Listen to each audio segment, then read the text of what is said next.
നടിയെ ആക്രമിച്ച കേസിൽ ഗൂഢാലോചന നടന്നത് തന്നെ തകർക്കാനെന്ന നിലപാടിൽ ദിലീപ്. വിധി അറിഞ്ഞ ശേഷമുള്ള ആദ്യ പ്രതികരണം മഞ്ജു വാര്യർക്കും പോലീസിനുമെതിരെ. ഗൂഢാലോചനയുടെ തുടക്കം മഞ്ജുവിന്റെ പരാമർശം. മുതിർന്ന പോലീസ് ഉദ്യോഗസ്ഥയും ക്രിമിനൽ പോലീസും വേട്ടയാടിയെന്ന് ദിലീപ്.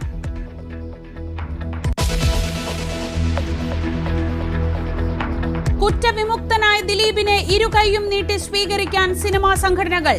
തിരികെ എടുക്കുന്നത് ഉടൻ പരിഗണിക്കുമെന്ന് ഫെഫ്ക. അപേക്ഷ നൽകിയാൽ തിരിച്ചെടുക്കുമെന്ന് പ്രൊഡ്യൂസേഴ്സ് അസോസിയേഷൻ. കോടതി വിധിയെ ബഹുമാനപൂർവ്വം കാണുന്നെന്ന് താരസംഘടനയായ അമ്മ.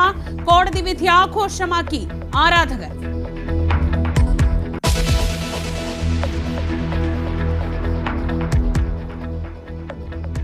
എന്നും അതിജീവിതയ്ക്കൊപ്പമെന്ന് സർക്കാർ. വിധിക്കെതിരെ അപ്പീൽ പോകാൻ തീരുമാനം. ഉടൻ പ്രതികരണം വേണ്ടെന്ന നിലപാടിൽ അതിജീവിത.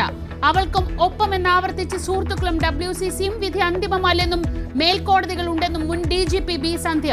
അഭിഭാഷക ജീവിതത്തിൽ ഇതുപോലെ തെളിവില്ലാത്ത കേസ് കണ്ടിട്ടില്ലെന്ന് അഡ്വക്കേറ്റ് ബി രാമൻപിള്ള.